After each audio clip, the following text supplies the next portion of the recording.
हरे कृष्णा। तो भगवत गीता के 11वें अध्याय में आपका स्वागत है। इस अध्याय का नाम है विश्व रूप समदर्शन योग या विराट रूप। तो इस अध्याय में अर्जुन जो है वो भगवान के विराट रूप का दर्शन करेंगे। हम इस अध्याय में देखेंगे कि जब भगवान अपना विराट रूप यानी अपना विश्व रूप दिखाते हैं तो अर्जुन उसमें क्या क्या देखते हैं। हम साथ में ये भी देखेंगे कि भगवान अपने और कौन से रूप दिखाते हैं। विश्व रूप के अलावा भगवान इस अध्याय में अपने और भी रूप दिखाएंगे और उन सब में सबसे अच्छा कौन सा रूप है हम ये भी देखेंगे। तो अर्जुन जो है वो भगवान को कहते हैं, अर्जुन उवाचा मदन उग्रह या परमं गुह्यम अध्यात्म संगीतम यत्त्वयोक्तम वचस्तेन मोहयम विगतो मम। अर्जुन ने कहा, आपने जिन अत्यंत गुह्य आध्यात्मिक विषयों को मुझसे उपदेश दिया है उसे सुनकर अब मेरा मोह दूर हो गया है। तो हमने देखा था पिछले अध्याय में 10वें अध्याय में जब भगवान ने चतुर्श्लोकी गीता कही तो अर्जुन बहुत ज्यादा गदगद हो गया। अब अर्जुन ने बहुत ही सुंदर भगवान की स्तुति करी। अर्जुन ने कहा, हे भगवान, आप ही परम ब्रह्म हैं, आप ही परम धाम है, आप ही पवित्रम है, आप ही परम पुरुष हैं। और अर्जुन ने क्या कहा था कि अब मेरा सारा मोह दूर हो गया है। तो अर्जुन यहाँ पे दोबारा कह रहे हैं कि अब मेरा सारा मोह दूर हो गया है। तो अगर अर्जुन का सारा मोह दूर हो गया और अर्जुन को समझ में आ गया कि अब उसे उठ के युद्ध करना है, तो फिर 11वां अध्याय क्यों कहा भगवान ने। अभी तो हम बल्कि भगवत गीता के बीचों बीच हैं, है ना। ये प्रश्न मेरा आप सबसे है, आप अपने हैंड रेस करके या चैट में बता सकते हैं कि अभी तो हम भगवत गीता के बीचों बीच पहुंचे हैं, है ना। हमने 10 अध्याय खत्म किए हैं, अभी तो 8 अध्याय और बाकी हैं। और अर्जुन ने यहाँ पे भगवान को कह भी दिया कि मेरा मोह खत्म हो गया है। तो भगवत गीता यहाँ पे खत्म क्यों नहीं हुई, भगवत गीता आगे क्यों चल रही है। आप अपने विचार इसमें रख सकते हैं अगर आपको इसमें कुछ लगता है कि क्यों भगवान ने भगवत गीता यहाँ पे खत्म नहीं करी, क्यों भगवत गीता अभी भी चल रही है, इसके आगे और अभी 8 अध्याय आने बाकी हैं। अगर आपको कुछ इसमें अपने विचार रखने हैं या आप चैट में भी बता सकते हैं, अपना हैंड रेस कर सकते हैं कि आपको क्या लगता है कि यहाँ पे भगवत गीता क्यों खत्म नहीं हुई। सिद्धि माता जी बोल रहे हैं, अभी भी अर्जुन जिज्ञासु है जानने के लिए। माता जी, पर अर्जुन ने तो कहा है ना कि मेरा मोह दूर हो गया है। तो अर्जुन ने जब ऐसा कहा मेरा मोह दूर हो गया है, तो सच में अर्जुन का मोह दूर हो गया है। तो उसे अब जानने को और कुछ शेष नहीं रहा। उसने भगवान को कहा भी पिछले अध्याय में कि आप जो कह रहे हैं वो आप सत्य कह रहे हैं, और ये सिर्फ मैं नहीं कह रहा, ये पूरा गुरु शिष्य परंपरा कह रहा है, उन्होंने बताया भी था। तो फिर भगवान ने वहीं पे भगवत गीता खत्म क्यों नहीं कर दी। ठीक है, अगर आपको किसी को इसमें अपने विचार नहीं रखने तो फिर हम आगे बढ़ाते हैं। रोहन प्रभु जी कहना चाहते हैं। हरे कृष्णा रोहन प्रभु जी। हरे कृष्ण प्रभु जी, धन्यवाद, प्रणाम। धन्यवाद, प्रणाम प्रभु जी। प्रभु जी, पहले के 6 अध्यायों में तो कर्मयोग के बारे में बताया गया, फिर बाकी के 6 अध्यायों में तो भक्ति योग के बारे में बताया गया। तो मतलब अभी ज्ञान के विषय में मतलब अर्जुन अभी वो कह रहा है भगवान के सामने, लेकिन अध्याय बाकी के अध्यायों में वो पूछेगा भगवान से ज्ञान के विषय में, तो इसीलिए भगवान ने शायद मतलब भगवान ने बाकी के अध्यायों को मतलब बताया जी जी। तो रोहन ज्ञान प्रभु, ज्ञान ज्ञान। जी जी प्रभु, समझ गया मैं। तो रोहन प्रभु का पॉइंट भी उन्होंने अलग एक पॉइंट रखा है। उन्होंने कहा कि अभी तो ज्ञान योग की चर्चा भी नहीं हुई, इसीलिए। ठीक है, 39 करके कोई है, उन्होंने अपना नाम नहीं लिखा है। वो कह रहे हैं हम लोगों के लिए, क्योंकि जरूरी नहीं कि कलयुग के लोग का मोह इतनी आसानी से दूर हो। तो आपका नाम नहीं पता है, बट आपने बहुत ही सुंदर जवाब दिया है माता जी, प्रभु जी, आप जो भी हैं। सविता माता जी कह रहे हैं अभी अर्जुन का सिर्फ मोह दूर हुआ है पर ज्ञान का प्रकाश नहीं हुआ। अंकित प्रभु जी कह रहे हैं अर्जुन ने ज्ञान सुन तो लिया है किंतु उसके पास अभी अनुभव नहीं है। ज्ञान सिर्फ श्रवण से उस पर समय के साथ संशय पैदा हो सकता है। नहीं प्रभु जी, अर्जुन जो है अगर वो कहता है कि मेरा मोह दूर हो गया है तो उस बात में हमें संशय नहीं करना चाहिए। एल कुमार प्रभु जी कह रहे हैं कि भगवान जानते हैं कि अर्जुन अभी भी मोह में है। ठीक है, तो इसमें हम चर्चा आगे बढ़ाते हैं। तो अर्जुन जो है वो कोई साधारण पुरुष नहीं है। अर्जुन जब कहते हैं भगवान को कि मेरा मोह दूर हो गया है तो वो जरूर उस बात को मानते हैं। क्यों? भगवान ने जब कहा था कि तुम अपने मन को कंट्रोल में करो, मन को संयम में लाओ, तो अर्जुन ने खुल के भगवान से कहा था चंचलम ही मन कृष्ण कि भगवान मेरे लिए संभव नहीं है, मेरा मन जो बहुत चंचल है। तो अर्जुन जो है वो ऐसा नहीं है। अर्जुन भगवान को स्पष्ट कहते हैं जो उनसे संभव है या उनसे संभव नहीं है। इसीलिए यहाँ पे अगर अर्जुन कहते हैं कि मेरा मोह दूर हो गया है, तो सच में उनका मोह दूर हो गया। पर फिर आगे भगवत गीता भगवान क्यों कह रहे हैं? क्योंकि माता जी ने बहुत ही सुंदर बताया कि ये जो भगवत गीता है इसे हमें क्या समझना है। हमने शुरू में देखा था कि ये भगवान की ऐसी व्यवस्था है जिससे कि हमारे तक भगवत गीता का ज्ञान पहुंच पाए। अर्जुन का मोह तो दूर हो गया, पर हम में से हम जितने लोग जुड़े हैं उसमें से शायद हमारा अभी भी संशय बचा है। हमने अभी भी भगवान को पूरी तरह से नहीं स्वीकारा है। हमने अभी भी कहीं ना कहीं हमारे मन में संशय है कि क्या भगवान ही सच में परम ब्रह्म है, परम पुरुष है, परम सत्य है। तो भगवान को इस बात का पता है और अर्जुन को भी इस बात का पता है कि कलयुग के लोग इतनी आसानी से, इतनी जल्द से भगवान को नहीं मानेंगे। इसीलिए जैसा हमने पहला कहा था, अर्जुन जो है वो हमारी तरफ से प्रश्न पूछता है। तो अर्जुन ने ये जो प्रश्न किए हैं वो हमारे लिए किए हैं, क्योंकि कलयुग के लोग इतने मंद बुद्धि होंगे कि वो जल्दी से किसी बात को नहीं मानेंगे। तो अर्जुन का तो मोह यहाँ पे दूर हो गया, पर जैसा आप खुद स्वीकार कर रहे हैं, हमारे मन में अभी भी मोह उत्पन्न है। अर्जुन का नाम तो गुड़ाकेश था, है ना। गुड़ाकेश मतलब जिसने अज्ञानता पे जीत हासिल कर ली है। तो अर्जुन कभी भी मोह में पड़ ही नहीं सकता था, पर अर्जुन के माध्यम से भगवान हमें भगवत गीता पहुंचाना चाहते हैं, क्योंकि वो जानते हैं कि हम जो है अभी भी इस बात को नहीं मानेंगे। तो अर्जुन की इस बात को हम एक ट्रिक की तरह समझ सकते हैं। उन्होंने एक ट्रिक इस्तेमाल किया भगवान के साथ कि जिससे कि सारी दुनिया, सारी सृष्टि भगवान में विश्वास करना शुरू करे, क्योंकि भगवान जब आगे अपना विश्व रूप दिखाएंगे तो उस बात को कोई भी अस्वीकार नहीं कर पाएगा। ठीक है। तो इसीलिए प्रभुपाद जी कुछ कहते हैं यहाँ पे, जब अब जहां तक अर्जुन की बात है, उसका कहना है कि उसका मोह दूर हो गया है। इसका अर्थ यह हुआ कि ये कृष्ण को अपना मित्र स्वरूप सामान्य मनुष्य नहीं मानता, अपितु उन्हें प्रत्येक वस्तु का कारण मानता है। तो मोह दूर होने का अर्थ यह हो गया, क्या वो समझ गया है अर्जुन कि भगवान कृष्ण जो है वो कोई सामान्य व्यक्ति नहीं है, बल्कि वो सर्व कारण कारणम, सब कारण के कारण है। किंतु अब वह यह सोचता है कि भले ही वह कृष्ण को हर एक वस्तु का कारण मान ले, किंतु दूसरे लोग नहीं मानेंगे।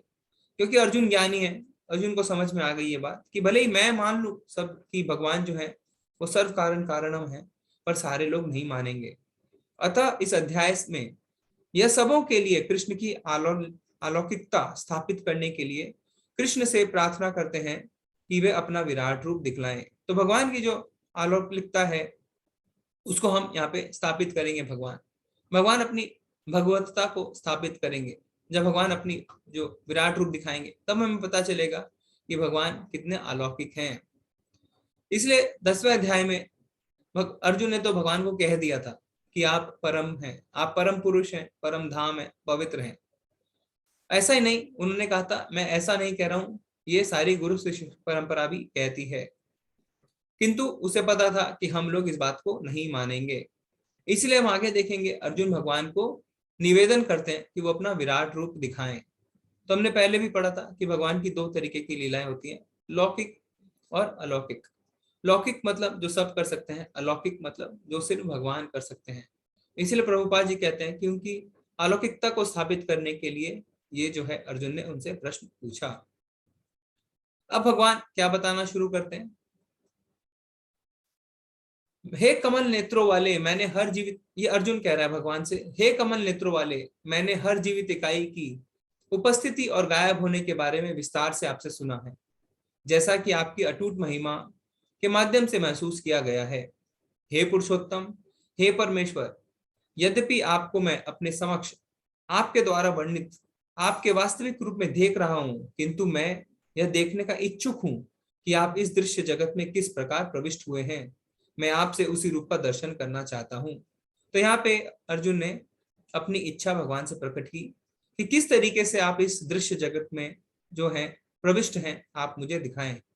हे प्रभु, हे योगेश्वर, यदि आप सोचते हैं कि मैं आपके विश्व रूप को देखने में समर्थ हो सकता हूं, तो कृपया करके मुझे अपना असीम विश्व रूप दिखलाएं। तो अर्जुन यहाँ पे बहुत ही विनम्र रूप से भगवान से प्रार्थना करता है। तो हमारे लिए यहाँ पे एक शिक्षा भी है। अर्जुन इतना बड़ा ज्ञानी है, वो कोई भी साधारण पुरुष नहीं है, बहुत बड़ा योद्धा है। पर जब उसने भगवान से निवेदन किया तो क्या कहता है, अगर आप सोचते हैं कि मैं इस लायक हूं, मैं समर्थ हूं, तो भगवान को वो चैलेंज नहीं करता। ऐसा नहीं कहता कि ठीक है, मैं तो आपको भगवान नहीं मानता, आप अपने आप को सिद्ध करिए क्या भगवान है, आप मुझे विश्व रूप दिखाइए। नहीं, अर्जुन भगवान को चैलेंज नहीं करता है। अर्जुन भगवान के शरणागति है, उन्होंने भगवान को अपना गुरु माना है ना। शिष्यस्तम अहम साधि मामतम प्रपन्नम, भगवान को उन्होंने कहा था दूसरे अध्याय में कि मैं अभी आपके शरणागति हूं, आप मुझे उपदेश दीजिए। तो यहाँ पे इसलिए भगवान को अर्जुन कहते हैं कि अगर आप सोचते हैं कि मैं इसके लिए समर्थ हूं, अगर आप सोचते हैं कि मैं समर्थ हूं, तो आप मुझे अपना असीम विश्वरूप दिखाइए। क्यों ऐसा है?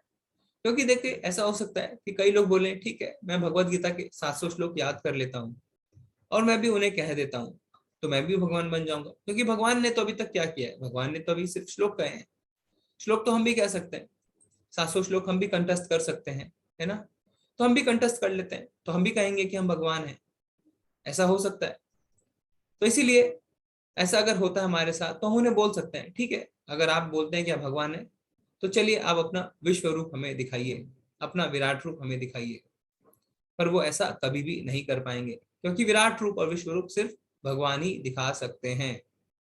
तो प्रभुपाद जी इसमें कहते हैं, कई लोग कहते हैं कि जब तक हम भगवान को नहीं देखेंगे, तब तक हम भगवान को नहीं मानेंगे। तो प्रभुपाद जी कहते हैं, भगवान हमारे नौकर नहीं है।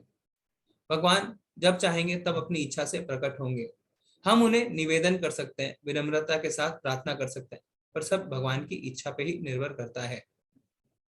अब देखिए, नास्तिक लोग क्या करते हैं, नास्तिक लोग ये जो चैलेंज करते हैं ना, ये सिर्फ भगवान के लिए करते हैं। जैसे अगर कोई बच्चा है, वो स्कूल में जाता है, उसे क्या पढ़ाया जाता है कि बिजली तार से एक छोर से दूसरे छोर में जाती है ना। इलेक्ट्रॉन्स इलेक्ट्रॉन्स हमने पढ़ा है कि इलेक्ट्रॉन्स जब एक तार के अंदर जो एक छोर से दूसरी छोर पे जाते हैं, तो बिजली जो है वो भी उसके अंदर जाती है। तो क्या हम अपने अध्यापक को चैलेंज करते हैं? नहीं, है ना। हम क्या करते हैं, पहले हम उस बात को सीखते हैं, हम किताबों में पढ़ के सीखते हैं, उसके बाद हम लैब में जाते हैं और एक्सपेरिमेंट करते हैं। उसके बाद भी जब हम एक्सपेरिमेंट करते हैं, तो हम कभी भी इलेक्ट्रॉन्स को देख नहीं पाते, हम सिर्फ उसके इम्पैक्ट को देखते हैं, हाँ ठीक है इसमें बिजली आई, पर हम उसको चैलेंज नहीं करते। पर जो नास्तिक लोग होते हैं, वो भगवान के ज्ञान को हमेशा चैलेंज करते हैं। तो जैसे हम भौतिक ज्ञान को इस तरीके से चैलेंज नहीं करते, हमें भगवान के आध्यात्मिक ज्ञान को भी चैलेंज नहीं करना चाहिए। तो हमें पहले सीखना चाहिए, गुरु की शरण में जाना चाहिए, और जिस तरीके से भौतिक ज्ञान के लिए हम एक्सपेरिमेंट करते हैं, तो हमें भक्ति को भी जो है उसको भी अपने जीवन में लागू करना चाहिए, और फिर देखना चाहिए कि भक्ति से हमारे जीवन में क्या परिवर्तन आया है। जिस तरीके से भौतिक ज्ञान हम क्या करते हैं, पहले हम उसे पढ़ते हैं, उसे समझते हैं, फिर उसे धीरे धीरे एक्सपेरिमेंट करते हैं। इसी तरीके से आध्यात्मिक ज्ञान जो भगवान ने हमें दिया है, उसे पढ़ना है, उसे समझना है, आत्मसात करना है, फिर भक्ति को अपने जीवन में उतारना है, और उसके बाद देखना है कि क्या परिवर्तन हमारे जीवन में आए। तो इस तरीके से हमें चैलेंज नहीं करना है, जैसे अर्जुन ने किया, उन्होंने भगवान से निवेदन किया है विनम्र भाव में। तो प्रभुपाद जी के एक शिष्य थे, उनका नाम था हायग्रीव, अमेरिका में वो थे। तो 6 महीने से ये 16 माला कर रहे थे, और जो 4 नियमों का पालन कर रहे थे। उसके बाद जब उनको भगवान के दर्शन नहीं हुए, तो वो आते हैं प्रभुपाद जी से, कहते हैं प्रभुपाद, मैं तो 6 महीने से 16 माला भी कर रहा हूँ, 4 नियमों का पालन भी कर रहा हूँ, पर भगवान ने मुझे अभी तक दर्शन क्यों नहीं दिए? तो प्रभुपाद जी उन्हें कहते हैं, ये हम नहीं डिसाइड कर सकते कि भगवान हमें दर्शन देंगे या कब देंगे, हमारी योग्यता नहीं है। ठीक है, ये भगवान की इच्छा पे निर्भर करता है कि भगवान कब हमें दर्शन देंगे। ठीक है, तो इसी तरीके से जो है, हम भगवान को चैलेंज नहीं कर सकते हैं, ना ही भगवान को हम आदेश दे सकते हैं, हम सिर्फ भगवान के से निवेदन कर सकते हैं। तो अर्जुन ने भगवान कृष्ण से जो विश्व रूप दिखाने के लिए कहा, उसका क्या कारण है? आप अपने चैट में हाँ या ना लिख सकते हैं। उसने कृष्ण पर संदेह किया, क्या उन्होंने भगवान पे डाउट किया? आप यस और नो करके बताइए चैट में। इसीलिए उन्होंने भगवान को कहा कि आप अपना विश्व रूप दिखाइए। अर्जुन ने भगवान को विश्व रूप दिखाने के लिए किस लिए कहा? क्योंकि उन्होंने कृष्ण पे संदेह किया। ठीक है, आप प्राय सब कह रहे हैं नहीं, साहिल प्रभु जी, आलोक प्रभु जी, प्रजक्ता माता जी, राहुल माता जी, इंदु माता जी। ठीक है, आप सब कह रहे हैं नहीं। आपका जवाब देखेंगे हम आगे, सही है कि गलत। वह खुद को खास मानता था, इसीलिए उन्होंने भगवान को कहा कि भगवान चलिए, मैं तो बहुत खास आपका शिष्य हूँ, मैं बहुत शक्तिशाली हूँ, मैं अर्जुन हूँ, मुझ जैसा कोई नहीं, इसीलिए आप अपना विश्व रूप दिखाइए। हाँ या ना में आप उत्तर दे सकते हैं। ठीक है, आप सब प्राय कह रहे हैं नहीं। अब हम तीसरे कारण में आते हैं। तो तीसरे कारण के हिसाब से आप बताइएगा। लोगों को समझाने के लिए जो सोचेंगे कि कृष्ण एक साधारण व्यक्ति है, क्या ये कारण था? साहिल प्रभु जी कह रहे हैं हाँ, रिद्धि माता जी, सीमा माता जी, आलोक प्रभु जी, शिव कुमार प्रभु जी, राहुल मिश्रा प्रभु जी सब हाँ कह रहे। बलबीर प्रभु जी कह रहे नहीं, विवेक प्रभु जी सब हाँ में, इंदु माता जी सब कह रहे हैं हाँ। तो लोगों को समझाने के लिए कि कृष्ण सोचेंगे एक साधारण व्यक्ति, तो इसका हम आंसर देखते हैं। उसने कृष्ण पर संदेह किया? नहीं, ये कारण गलत है। वह खुद को खास मानता था? नहीं, ये कारण भी गलत है। तो सही कारण क्या है? वो लोगों को समझाने के लिए जो सोचेंगे कि कृष्ण एक साधारण व्यक्ति है। तो इस तरीके से ये कारण रहता है कि अर्जुन भगवान को बोलते हैं कि आप अपना विश्व रूप दिखाइए। क्योंकि हम देखते हैं ना, कई लोग जो होते हैं वो अपने आप को भगवान घोषित कर देते हैं, वो कहते हैं मैं भगवान हूँ। कई बार क्या होता है, लोग अष्टांग योगी जब आगे बढ़ते हैं तो उन्हें हो सकता है कोई सिद्धि प्राप्त हो जाए, और उस सिद्धि का प्रदर्शन करके वो लोगों को भ्रमित करते हैं और कहते हैं कि मैं भगवान हूँ, है ना। हमने देखा है टेलीविजन पे, समोसा खाओ जलेबी खाओ, है ना, हमने बहुत देखा है। तो हो सकता है किसी को जो है कुछ सिद्धियां प्राप्त हो सकती हैं, पर इसका अर्थ ये नहीं कि वो भगवान है। तो इसी तरीके से एक बार प्रभुपाद जी के एक शिष्य आके उनसे कहते हैं, प्रभुपाद, एक व्यक्ति है वो कह सकता है कि मैं हवा में उड़ सकता हूँ, और वो खुद को भगवान बता रहा है। तो प्रभुपाद कहते हैं, इसके हिसाब से तो जितने भी पक्षी हवा में उड़ रहे हैं वो सारे भगवान हैं। तो हवा में अगर कोई उड़ सके तो कोई बहुत बड़ी बात नहीं है। एक आधी सिद्धियां तो किसी को भी मिल सकती हैं, पर इसका अर्थ यह नहीं कि वो भगवान है। तो अगली बार अगर हमें ऐसा कोई बाबा बोलेंगे कि मैं परमेश्वर हूँ, मैं भगवान हूँ, तो हम उनको कह सकते हैं कि मुझे अपना सार्वभौमिक यानी विश्व रूप दिखाएं, है ना। जब हम ऐसा कहेंगे तो क्या कहेंगे, नहीं नहीं, मैं भगवान नहीं हूँ। क्योंकि उन्हें पता है कि आपको थोड़ा शास्त्रों का ज्ञान है। अब आपने उनको बोला है कि आप मुझे अपना विश्व रूप दिखाइए। तो प्रभुपाद जी जब अमेरिका में थे, तो जैसा मैंने कल भी बताया था कि उनके पास एक जर्नलिस्ट आता है और कहता है कि प्रभुपाद आपसे पहले कई आए भारतवर्ष से, और वो अपने आप को भगवान बताते थे, तो आप भी क्या भगवान है? प्रभुपाद जी ने कहा नहीं, मैं भगवान नहीं हूँ, मैं भगवान का सेवक हूँ। फिर जब जर्नलिस्ट जाने लगा तो प्रभुपाद जी ने उसे दोबारा बुलाया और कहा नहीं नहीं, मैं सेवक भी नहीं हूँ, मैं सेवक बनने की कोशिश कर रहा हूँ। प्रभुपाद जी ने जो किताब लिखी है, आत्म साक्षात्कार का विज्ञान, यानी साइंस ऑफ सेल्फ रियलाइजेशन, है ना, आपके ग्रुप्स में, व्हाट्सएप ग्रुप में भी आया होगा किताब का लिंक, उसमें ये किताब भी उपलब्ध है। उसमें प्रभुपाद जी कहते हैं कि अगर कोई अपने आप को कहता है कि वो गॉड है, असल में वो डॉग है, उल्टा है। अगर somebody says that if I am God then he is a dog, अगर कोई अपने आप को भगवान कहता है तो असल में वो डॉग है, क्योंकि कोई भी भगवान नहीं हो सकता। इसीलिए हमने देखा था कि जो असुर थे, रावण, हिरण्यकश्यप, वो अपने आप को भगवान कहते थे, तो हमने देखा अंत में उनकी क्या गति हुई है। तो भगवान ने कहा, अर्जुन, हे पार्थ, अब तुम मेरे ऐश्वर्य को, सैकड़ों हजारों प्रकार के दैवी तथा विविध रंगों वाले रूपों को देखो। हे भारत, लो, तुम आदित्यों, वसुओं, रुद्रों, अश्विनी कुमारों तथा अन्य देवताओं के विभिन्न रूपों को यहाँ देखो। तुम ऐसे अनेक आश्चर्यमय रूपों को देखो जिन्हें पहले किसी ने ना तो कभी देखा है ना सुना है। हे अर्जुन, तुम जो भी देखना चाहो उसे तत्क्षण मेरे इस शरीर में देखो। तुम इस समय तथा भविष्य में भी जो भी देखना चाहते हो उसको यह विश्व रूप दिखाने वाला है। यहाँ एक ही स्थान पर चर अचर सब कुछ है, किंतु तुम मुझे अपनी इन आंखों से नहीं देख सकते, अतः मैं तुम्हें दिव्य आंखें दे रहा हूं। अब मेरे योग ऐश्वर्य को देखो। तो यहाँ पे भगवान कहते हैं कि मैं तुम्हें अभी दिव्य चक्षु देने वाला हूं। तो नॉर्मल चक्षुओं से, जिसे हम चरम चक्षु कहते हैं, उससे भगवान को नहीं देखा जा सकता। इसीलिए भगवान अर्जुन को दिव्य चक्षु देते हैं, जिससे कि वो उसके विराट रूप को देख सके। तो भगवान यहाँ पे क्या कहते हैं कि मेरे विराट स्वरूप में तुम भविष्य को भी देख सकते हो। तो हम देखते हैं ना, टीवी देखते हैं, आजकल टीवी में इतने चैनल्स हैं, आप सब कुछ देख सकते हैं। बदल बदल के। पर जो भगवान का विराट रूप है जो अर्जुन देखेंगे वो क्या है, उसे चैनल बदलने की दरकार नहीं है। एक साथ भूत, वर्तमान और भविष्य तीनों दिख सकता है। टीवी में हम भूत देख सकते हैं, वर्तमान देख सकते हैं, पर भविष्य नहीं देख सकते। पर जब अब अर्जुन दिव्य चक्षुओं से भगवान के विराट रूप को देखेंगे तो भूत में जो व्यतीत हो चुका है वो, वर्तमान में जो हो रहा है वो, और भविष्य में जो होने वाला है, तीनों एक साथ भगवान के विराट रूप में देख सकते हैं। इसीलिए भगवान उन्हें दिव्य चक्षु देते हैं, क्योंकि हम अपने नॉर्मल चक्षुओं से भगवान को विराट रूप को नहीं देख सकते।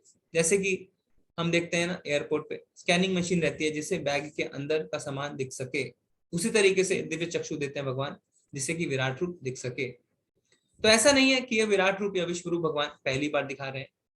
इससे पहले भी जब भगवान दुर्योधन के पास गए थे युद्ध शुरू होने से पहले शांति समझौते के लिए, तो अर्जुन क्या किया था दुर्योधन ने, उन्होंने भगवान को बांधने के लिए कड़ियां मंगवा ली थी, चेन मंगवा ली थी। तो उस समय भगवान ने अपना विराट रूप दिखाया था, तो सब डर गए थे। पर दुर्योधन ने उस समय भी कहा भगवान को, अरे ये तो छलिया है, ये तो माया है, ये कोई भगवान नहीं है।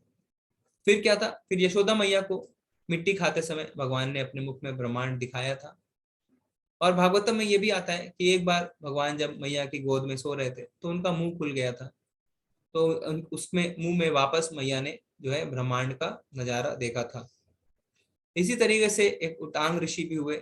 जब भगवान महाभारत के युद्ध के बाद वापस जा रहे थे, उन्हें रास्ते में ऋषि मिलते हैं और वो भगवान से बहुत ज्यादा क्रोधित होते हैं कि आपके कारण इतना बड़ा युद्ध हुआ, मैं आपको श्राप दूंगा। तो उस समय भगवान ने उन्हें अपना विराट रूप दिखाया था। मार्कंडे ऋषि की कहानी भी हमने देखी थी कि किस तरीके से जब प्रलय आता है तो मार्कंडे ऋषि भगवान के पेट में चले जाते हैं और वहां पे उन्हें ब्रह्मांड के दर्शन होते हैं। इसी तरीके से चैतन्य महाप्रभु ने भी अद्वैत आचार्य को जो है वो ये रूप दिखाया था। तो विराट रूप भगवान ने कई बार दिखाया है। तो भगवान अब जो है विरोधी गुण, जैसा हमने कल एक प्रभु जी भी पूछ रहे थे, भगवान ये विरोधी गुण दिखा सकते हैं कैसे। भगवान में ब्रह्मांड है ना, हमने देखा उनके पेट में, उनके मुंह में ब्रह्मांड है, पर ब्रह्मांड में भगवान भी है। जैसे हमने देखा अर्जुन को अभी भगवान जो है वो दिखा रहे हैं विराट रूप, तो अपने अंदर भी भगवान ब्रह्मांड दिखा सकते हैं और बाहर भी ब्रह्मांड दिखा सकते हैं। तो ये जो विरोधी गुण है ये भगवान के अंदर ही होते हैं। ईशोपनिषद में भी कहा गया है क्या, कि भगवान दौड़ सकते हैं, नहीं भी दौड़ सकते, दूर भी है, पास भी है, अंदर भी है, बाहर भी है। तो ये भगवान की अचिंत्य शक्ति कहलाती है। और कहीं से भी भगवान प्रकट हो सकते हैं, हमने देखा ना, पेट से भी प्रकट हो सकते हैं तो खंबे से भी प्रकट हो सकते हैं। पर इतना विराट रूप जो अभी भगवान दिखाने वाले अर्जुन को, उतना उन्होंने पहले कभी नहीं दिखाया। तो एक बार क्या होता है, एक भक्त जब इस अध्याय को पढ़ के आता है तो प्रभुपाद जी से कहता है, प्रभुपाद जी हम अपने मंदिरों में, इस्कॉन के मंदिरों में भगवान का विराट रूप की मूर्ति लगाते हैं, उनका अर्च विग्रह लगाते हैं, उनकी पूजा करेंगे, तो हम मुरली मनोहर की अर्च विग्रह क्यों लगाएं। तो प्रभुपाद जी ने कहा, हाँ जरूर हम ऐसा करेंगे, पर उनके लिए जो कपड़े बनाओगे वो तुम बनाना, क्योंकि विराट रूप इतना बड़ा है, इतना विशाल है कि उनकी सेवा हम कर ही नहीं पाएंगे। ये तो भगवान की कृपा है कि भगवान अपने द्विज हाथ वाले रूप, जो दो हाथ वाले रूप में हमें अपनी सेवा करने का मौका देते हैं। तो अब संजय क्या कहते हैं, संजय उवाचा एव मुक्त्वा ततो राजन महायोगेश्वरो हरिः दर्शयामास पार्थाय परमं रूपे ईश्वरम। संजय ने कहा, हे राजा, इस प्रकार कहकर महायोगेश्वर भगवान ने अर्जुन को अपना विश्व रूप दिखाया। अब भगवान जो है वो अपना विश्व रूप दिखाना शुरू करते हैं। तो यहाँ पे हम एक और बात को ध्यान देते हैं कि संजय जो है वो भी भगवान का विश्व रूप दे पा रहे हैं। तो उन्हें किसने दी दिव्य दृष्टि, उन्हें उनके गुरुदेव वेद व्यास जी ने दिव्य दृष्टि दी थी, इसीलिए वो वहां पे बैठे बैठे सब कुछ देख पा रहे थे। अब क्या होता है, अर्जुन ने क्या देखा, अर्जुन ने इस विश्व रूप में असंख्य मुख, असंख्य नेत्र तथा असंख्य आश्चर्य में दृश्य देखे। तो अर्जुन ने अब बहुत सारे मुख, आप चित्र में देख सकते हैं, बहुत सारे नेत्र देखे। यह रूप अनेक दैवी आभूषणों से अलंकृत था और अनेक दैवी हथियार उठाए हुए था। यह दैवी मालाएं तथा वस्त्र धारण किए थे और उस पर अनेक दिव्य सुगंधियां लगी थी। तो सिर्फ देख ही नहीं रहे थे, उसको महसूस भी कर रहे थे, सुगंधियां लगी हुई थी, तो अर्जुन सूंघ भी पा रहे थे। सब कुछ आश्चर्यमय, तेजमय, असीम तथा सर्वत्र व्याप्त था। तो यहाँ पे संजय जो है वो वहां बैठे बैठे देख रहे हैं और उनको सुगंधियां भी समझ में आ रही है कि दिव्य सुगंधियां भी लगी हुई थी। यदि आकाश में हजारों सूर्य एक साथ उदय हों तो उनका प्रकाश शायद परम पुरुष के इस विश्व रूप के तेज की समता कर सके। तो एक सूर्य अगर ढंग से निकल जाए गर्मी में तो हमारी हालत खराब हो जाती है, हम तो घर से बाहर निकल पाते। तो सोचिए यहाँ पे कह रहे हैं हजार सूर्य के जितना प्रकाशमान था, तो अर्जुन की क्या हालत हुई होगी। उस समय अर्जुन भगवान के विश्व रूप में एक ही स्थान पर स्थित हजारों भागों में विभक्त ब्रह्मांड के अनंत अंशों को देख सका। तो जैसे हम देखते हैं ना 3D मूवी में हम 3D चश्मा लगाते हैं, इसी तरह के अर्जुन ने जब दिव्य चक्षु प्राप्त किए तो क्या कहते हैं, विभक्त ब्रह्मांड के अनंत अंशों को वो देख सका, पूरे ब्रह्मांड को देख सका। तब मोहग्रस्त एवं आश्चर्यचकित रोमांचित हुए अर्जुन ने प्रणाम करने के लिए मस्तक झुकाया और वह हाथ जोड़कर भगवान से प्रार्थना करने लगा। तो आप चित्र में देख सकते हैं अर्जुन जो है अब वो मोहग्रस्त हो गया, अर्जुन घबरा गया। भगवान का विराट रूप देख के अर्जुन को बिल्कुल भी प्रसन्नता नहीं हुई, वो रोमांच में आ गया है ना, और भगवान को प्रणाम करने लगा। अर्जुन ने कहा, तो अब जब भगवान ने अपना विश्व रूप दिखाया और अर्जुन ने इतना कुछ देखा तो अर्जुन अब क्या कहता है, हे भगवान कृष्ण, मैं आपके शरीर में सारे देवताओं तथा अन्य विविध जीवों को एकत्र देख रहा हूं। मैं कमल पर आसीन ब्रह्मा, शिव जी तथा समस्त ऋषियों एवं दिव्य सर्पों को देख रहा हूं। तो अर्जुन जो है वो क्या देख पा रहा है, अब वो बहुत सारे देवताओं को भगवान के शरीर में देख रहा है, ब्रह्मा जी को देख रहा है, शिव जी को भी देख रहा है और बहुत सारे ऋषियों को देख रहा है। हे विशेश्वर, हे विश्वरूप, मैं आपके शरीर में अनेकानेक हाथ, पेट, मुख तथा आंख देख रहा हूं जो सर्वत्र फैले हैं और जिनका अंत नहीं है। आप में ना अंत दिखता है, ना मध्य, ना आदि। तो अब अर्जुन बिल्कुल भी नहीं समझ पा रहा है कि भगवान की शुरुआत कहां से हुई, भगवान अंत कहां पे हो रहे हैं, भगवान का मध्य क्या है। आपके रूप को उसके चकाचौंध के कारण देख पाना कठिन है, क्योंकि वह प्रज्वलित अग्नि की भांति अथवा सूर्य के अपार प्रकाश की भांति चारों ओर फैल रहा है। तो भी मैं इस तेजोमय रूप को सर्वत्र देख रहा हूं जो अनेक मुकुटों, गदाओं तथा चक्रों से विभूषित है। तो विश्व रूप जो है वो फैलता ही जा रहा है, फैलता ही जा रहा है। अर्जुन बहुत ज्यादा मोहग्रस्त हो गया है, बहुत ज्यादा घबरा गया है और वो भगवान से प्रार्थना करता है। तो इस चित्र में आप देख सकते हैं ये चित्र कितना सुंदर चित्र है। इसमें जो भी भगवान कह रहे हैं वो कहीं ना कहीं हम देख पा रहे हैं। तो जो इस्कॉन के चित्र हैं वो भक्त बनाते हैं, तो इसकी एक विशेषता है, क्योंकि भक्त जो है वो भगवान की बातों को समझते हैं, वो गुरु की बातों को समझते हैं। तो इस्कॉन के ज्यादातर चित्र जो है वो यदुरानी माता जी ने बनाए हैं। तो एक बार क्या हुआ, उन्होंने प्रभुपाद जी ने कहा कि गोवर्धन लीला की आप चित्र बनाए। तो जब माता जी ने चित्र बनाया तो भगवान के बहुत सारे मसल्स दिखाए। तो प्रभुपाद जी ने देखा और कहा नहीं नहीं, आप इन्हें नॉर्मल एक छोटे से 7 साल के बच्चों के हिसाब से बनाए। तो इस तरीके से प्रभुपाद जी ने अपने भक्तों का हाथ पकड़ पकड़ के उन्हें सिखाया। और यहाँ पे हम चित्र में देख सकते हैं कि कितना सुंदर चित्र माता जी ने बनाया। तो यहाँ पे 15वें, 16वें और 17वें श्लोक में हमने देखा कि सारे देवी देवता जो है वो भगवान के अंदर दिख रहे हैं। अब भगवान जो है वो क्या कर रहे हैं, यहाँ पे अर्जुन को भगवान का विश्व रूप देखने में बहुत ज्यादा कठिनाई हो रही है, और भक्तों को इसलिए भगवान का श्याम सुंदर रूप ही देखना चाहते हैं, उनको वही पसंद आता है। इतना ज्यादा ऐश्वर्य जो है वो भक्त जो है वो नहीं देखना चाहते, उन्हें देखने में अच्छा नहीं लगता, वो बहुत ज्यादा मोह में आ जाते हैं। क्यों ऐसा होता है, क्योंकि आप उदाहरण के तौर पे अगर आपका कोई मित्र है ना, जिसे आप कॉलेज से जानते हैं, आप उसके कंधे पे हाथ रखते हैं, उसके साथ मस्ती करते हैं, उसको चिढ़ाते भी हैं, उसके साथ खाना भी खाते हैं। पर अगर आप उसके दफ्तर में जाते हैं जहाँ पे लोग उसे सलाम करते हैं, जहाँ पे लोग उसकी सेवा में लगे रहते हैं ना, वो टाई कोट पहने हुए रहता है, तो आप उस तरीके से उससे आदान प्रदान नहीं कर सकते। तो इसी तरीके से जो भक्त होते हैं वो भगवान के इतने ज्यादा ऐश्वर्य रूप से आदान प्रदान करने में उन्हें अच्छा नहीं लगता, वो भगवान को द्विजाप रूप में अपने मित्र की तरह ही देखना चाहते हैं। आप परम आद्य गेय वस्तु हैं, आप इस ब्रह्मांड के परम आधार आश्रय हैं, आप अव्यय तथा पुराण पुरुष हैं, आप सनातन धर्म के पालक भगवान हैं, यही मेरा मत है। तो अर्जुन जो है वो भगवान की बहुत सुंदर स्तुति कर रहे हैं।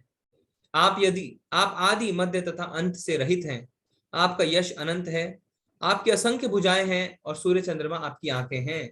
तो भगवान पूरे ब्रह्मांड में इस तरीके से फैले हैं, इसीलिए वो कहते हैं कि सूर्य और चंद्रमा जो है वो आपकी आंखों की तरह हैं। मैं आपके मुख से प्रज्वलित अग्नि निकलते और आपके तेज से इस संपूर्ण ब्रह्मांड को जलते हुए देख रहा हूं।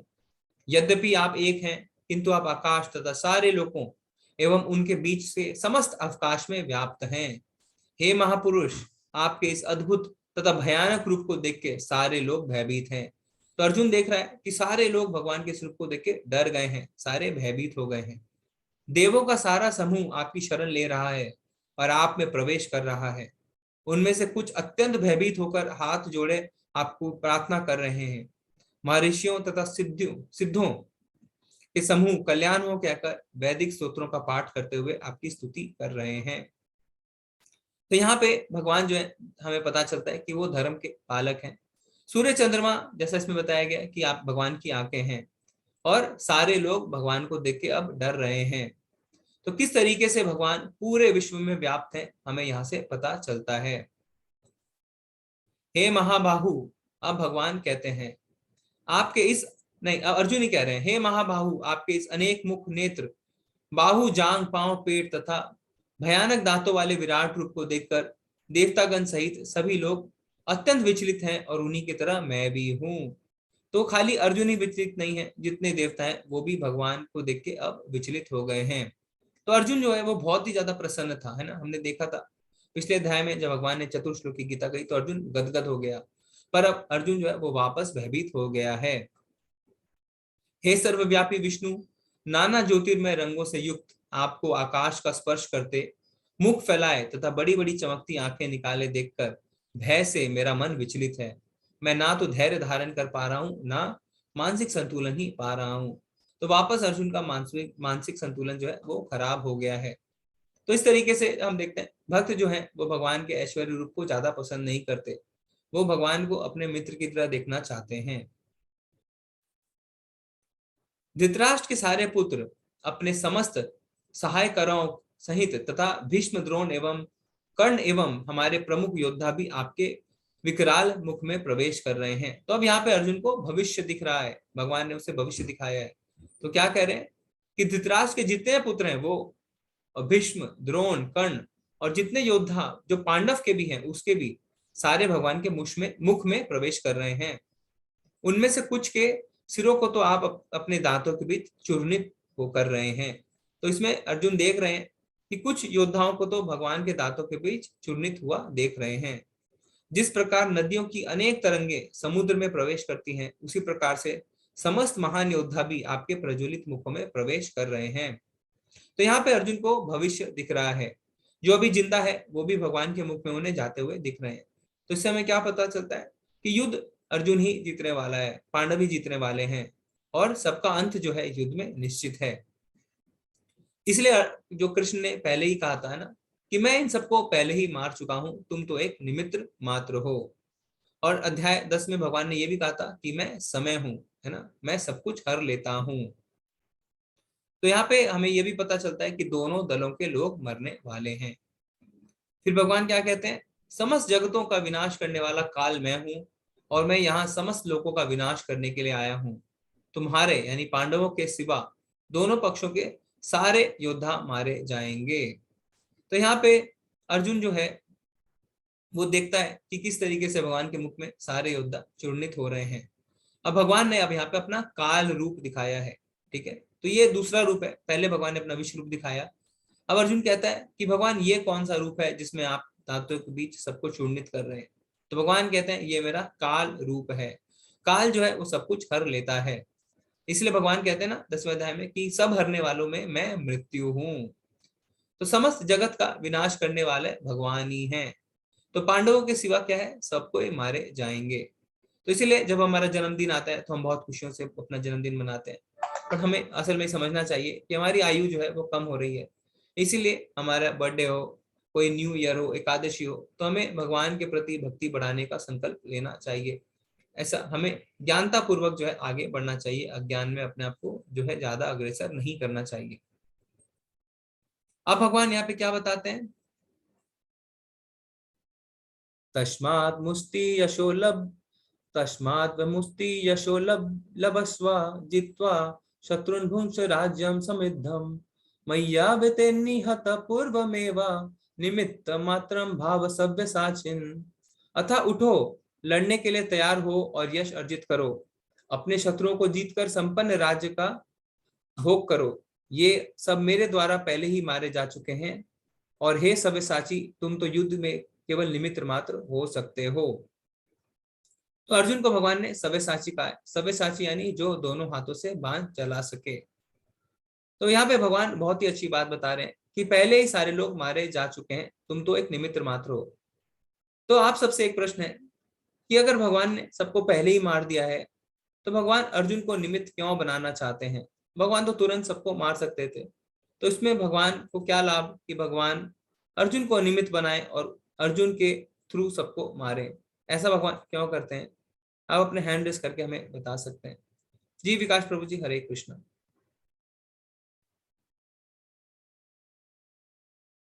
हरे कृष्णा विकास प्रभु जी, आप अपने। हरे कृष्णा वंदना माता जी, बताइए। हरे कृष्णा प्रभु जी। जी माता जी। हरे कृष्णा, आवाज आ रही प्रभु जी? जी माता जी। प्रभु जी, मेरा कहना ये है कि भगवान अपने भक्तों को अपना श्रेय देते हैं, जैसे कि भगवान ने हनुमान जी को दिया था। जी जी माता जी, बहुत ही सुंदर, आपने संक्षेप में अच्छा बताया। विकास प्रभु जी, हरे कृष्णा।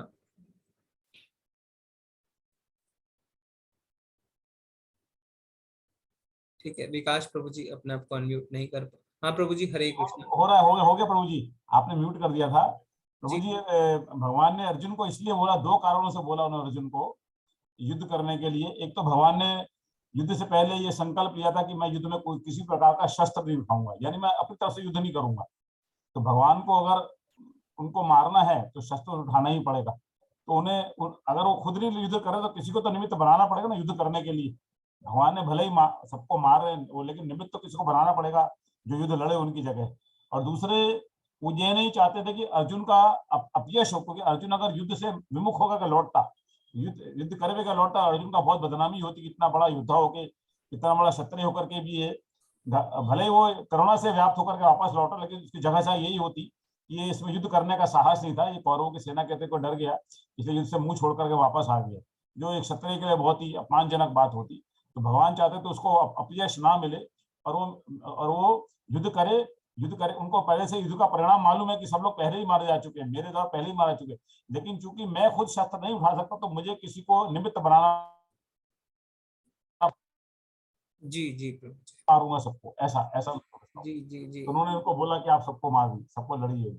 जी प्रभु जी, धन्यवाद धन्यवाद। ठीक है, प्रभु जी ने भी अच्छे पॉइंट्स रखे।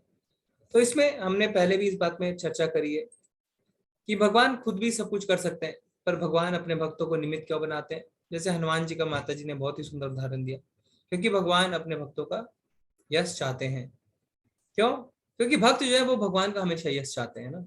भक्त चाहते हैं कि भगवान का नाम फैले, वो भगवान के नाम का संकीर्तन करते हैं, भगवान के नाम का प्रचार करते हैं, वो चाहते हैं कि भगवान का यश फैले। तो भगवान कहते हैं कि भक्त जैसी भावना से मेरे से जुड़ते हैं, मैं उसी भावना से उनसे आदान प्रदान करता हूँ।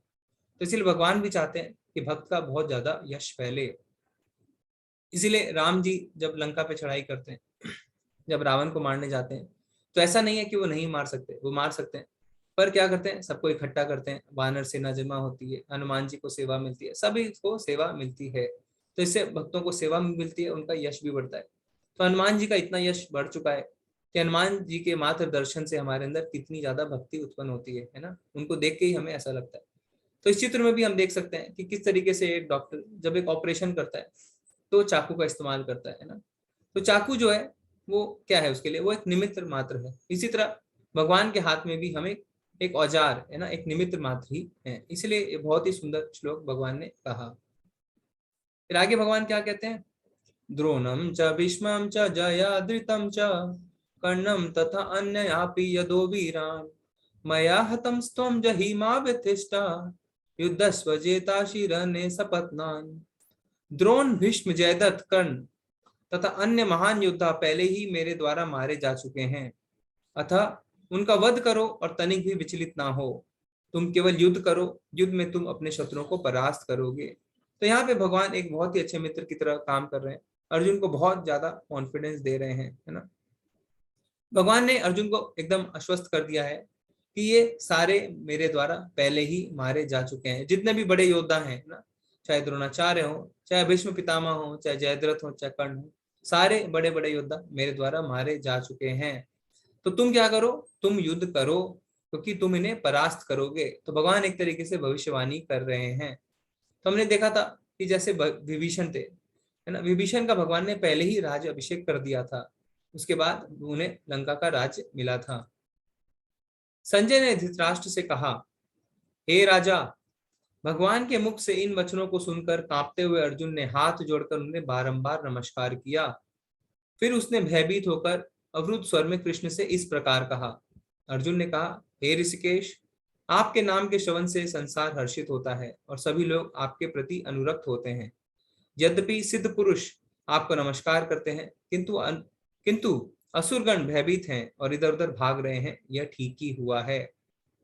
हे महात्मा, आप ब्रह्मा से भी बढ़कर हैं, आप आदि दृष्टा हैं, तो फिर आपको सादर नमस्कार क्यों ना करें।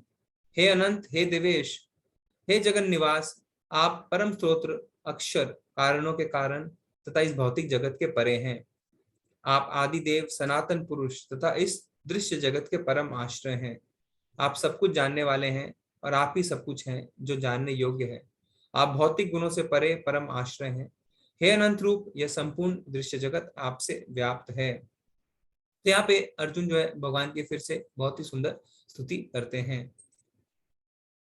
आपको अपना मित्र मानते हुए मैंने हठ पूर्वक आपको हे कृष्ण, हे यादव, हे सखा जैसे संबोधनों से पुकारा है, क्योंकि मैं आपकी महिमा को नहीं जानता था।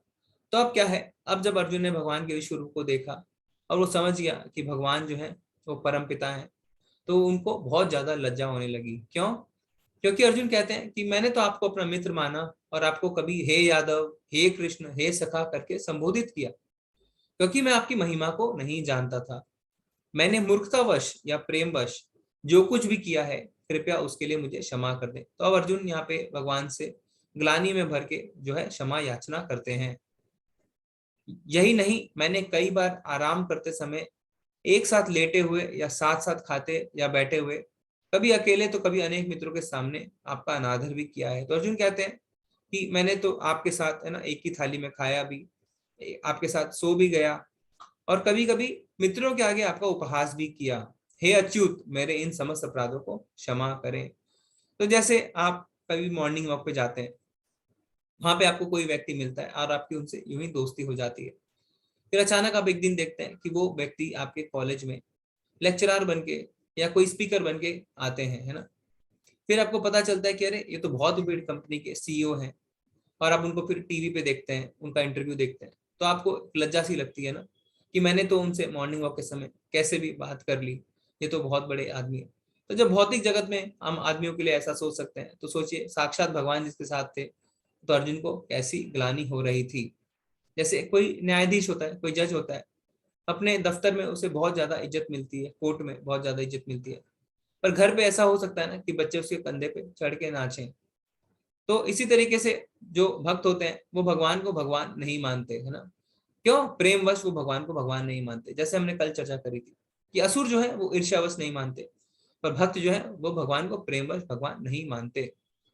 अर्जुन जो है इसीलिए भगवान के साथ साख्य रस में जुड़ा हुआ है। भगवान है रसराज, भगवान बहुत सारे रसों से भक्तों से जुड़ते हैं। जैसे अर्जुन के साथ साख्य रस है ना, गोपियों के साथ माधुर्य रस में जुड़ते हैं, हनुमान जी के साथ दास्य रस में जुड़ते हैं, और जैसे यशोदा माँ के साथ वात्सल्य रस में जुड़ते हैं। यहाँ तक कि वृंदावन के जो पेड़ हैं, गाय हैं, मोर हैं, उनके साथ शांत रस से भगवान जुड़ते हैं। और मैया को हमेशा क्या लगता है कि वो अपने कृष्ण जो है वो छोटे से बच्चे हैं और कहीं उन्हें कोई चोट नहीं लग जाए, कहीं वो मिट्टी ना खा ले। तो इसी तरीके से वो वात्सल्य रस में भगवान के साथ हमेशा जुड़ी रहती हैं। अब भगवान भी यही चाहते हैं, जिसे कल माता जी ने बहुत ही सुंदर जवाब दिया था कि भगवान यही चाहते हैं कि वास्तविकता लोगों को ना पता चले, भक्त को उनके ऐश्वर्य के बारे में ज्यादा ना पता चले। क्यों? क्योंकि इससे रस जो है वो खत्म हो सकता है।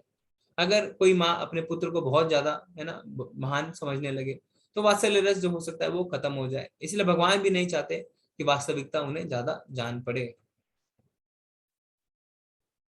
पहले कभी ना देखे गए आपके विराट रूप का दर्शन करके मैं पुलकित हो रहा हूँ, किंतु साथ ही मेरा मन जो है वो भयभीत हो रहा है।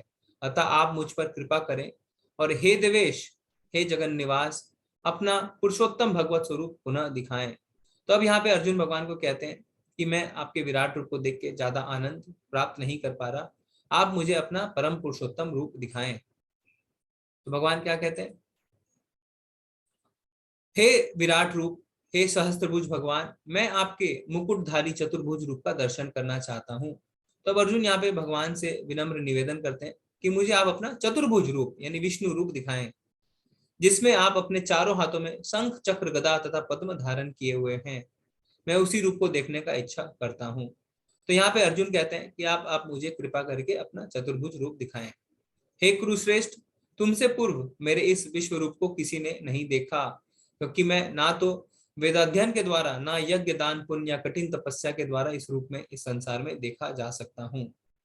तो भगवान ने अर्जुन को जितना विशाल जो विश्व रूप दिखाया, भगवान कहते हैं कि इतना विश्व रूप मैंने पहले किसी को नहीं दिखाया था। तुम मेरे भयानक रूप को देखकर अत्यंत विचलित एवं मोहित हो, अब मैं इसे समाप्त करता हूँ। हे मेरे भक्त, तुम समस्त चिंताओं से पुनः मुक्त हो जाओ, तुम शांत चिन्ह से अब अपना इच्छित स्वरूप, अपने इच्छित रूप को देख सकते हो। तो भगवान अब कहते हैं कि ठीक है, तुम बहुत ज्यादा विचलित हो गए हो, तो मैं अपना विश्व रूप अब दिखाना बंद करता हूँ, अब तुम मेरे चतुर्भुज रूप को देखो। संजय ने धृतराष्ट्र कहा। अर्जुन ने इस प्रकार कहने के बाद भगवान कृष्ण ने अपना असली चतुर्भुज रूप प्रकट किया और अंत में दो भुजाओं वाला रूप प्रदर्शित करके भयभीत अर्जुन को धैर्य बताया। तो भगवान ने सबसे पहले अपना चतुर्भुज रूप दिखाया, फिर जो है वो दो भुजों वाला भी रूप दिखाया। तो जैसे हम देखते हैं ना, छोटे बच्चे जब अपने माँ बाप को लड़ते हुए देखते हैं तो क्या करते हैं, वो रोने लग जाते हैं। क्यों? क्योंकि उन्हें बिल्कुल भी अच्छा नहीं लगता, वो माँ बाप का इतना भयानक रूप नहीं देख पाते। इसलिए बच्चे अपने माँ से क्या कहते हैं, आप गुस्सा ना करो, है ना। इसी तरीके से भक्त जो है वो भगवान का इतना भयानक रूप, इतना विराट रूप नहीं देख पाते। अर्जुन ने इसलिए प्रार्थना करी कि आप अपना विराट रूप बंद करिए, मुझे अपना चतुर्भुज विष्णु रूप दिखाइए, और फिर उसके बाद श्याम सुंदर दो भुजों वाला रूप भी दिखाइए। जब अर्जुन ने कृष्ण को उनके आदि रूप में देखा तो कहा, हे जनार्दन, आपसे इस अति सुंदर मानवीय रूप को देखकर अब मैं स्थिरचित हूँ और मैंने आपकी प्राकृत अवस्था प्राप्त कर ली है।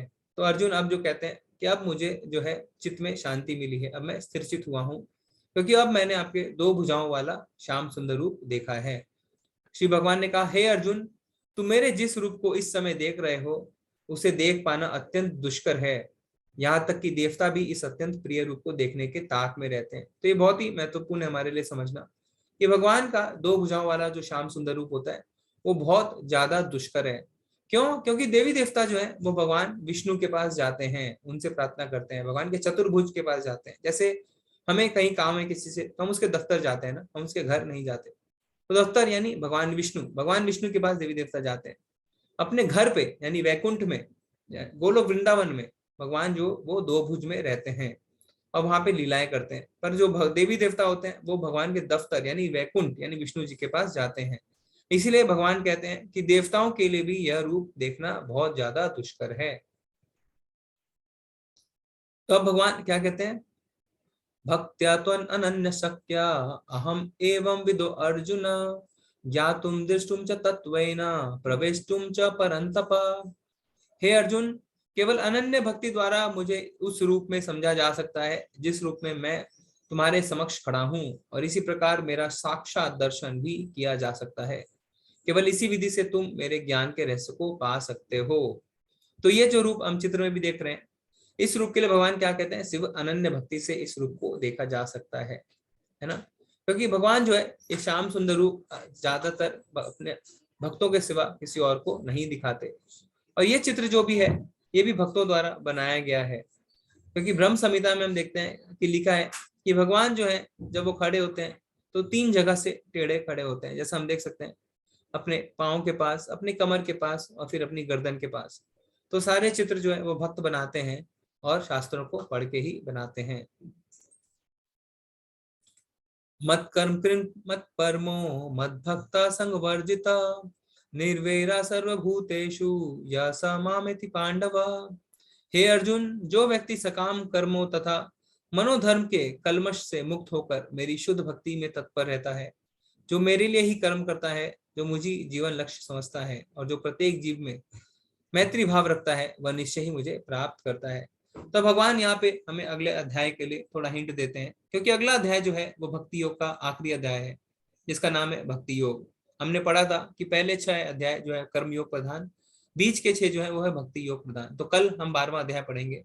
तो इस श्लोक में भगवान हमें भक्ति की हल्की हल्की झांकी देते हैं। तो भगवान कहेंगे हमें 12वें अध्याय में कि किस तरीके से जितने भी योग हैं वो भक्ति योग में आके मिल जाते हैं। अब प्रत्येक जीव जो है वो भगवान के अंश की तरह इसे देख सकते हैं। ठीक है, तो ये भगवान अपने अगले अध्याय के लिए हमें थोड़ा सा बताते हैं। तो भगवान कृष्ण के प्रति अविभाजित भक्ति सेवा हम कैसे शुरू कर सकते हैं? हम भगवान के लिए एक माला तो करते ही हैं, हम साथ में एक और काम कर सकते हैं। हम सुबह 5 से 6 चैंटिंग में जुड़ सकते हैं, जो होता है मंदिर में रोज। आप देख सकते हैं टेम्पल लिंक जो है माता जी आपको ग्रुप में देंगे, उसमें आप रोज 5 से 6 जप का सेशन होता है, उसमें जुड़ सकते हैं। और क्या है, भगवान कृष्ण के प्रति शुद्ध भक्ति सेवा कैसे शुरू कर सकते हैं? तो भगवान हमारी भौतिक चीजों के भूखे नहीं है। भगवान कहते हैं कि भगवान को अपने दिल की पेशकश कर सकते हैं, जिससे वो हमें बहुत बड़े खतरों से बचा सकते हैं। तो हम ऐसा कब कर सकते हैं? जब हम भगवान के नाम का जप शुरू करें। तो इस अध्याय के अंत में हम आ गए हैं, इसका हम सारांश देख लेते हैं।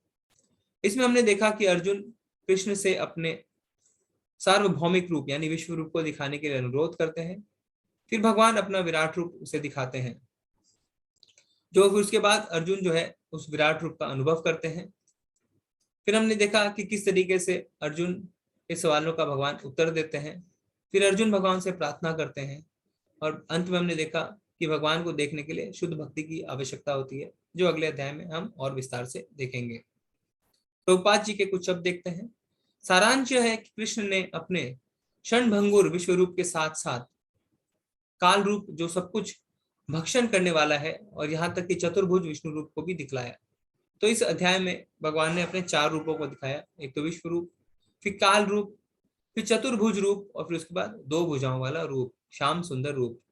इस तरह कृष्ण इन समस्त स्वरूपों के उद्गम हैं।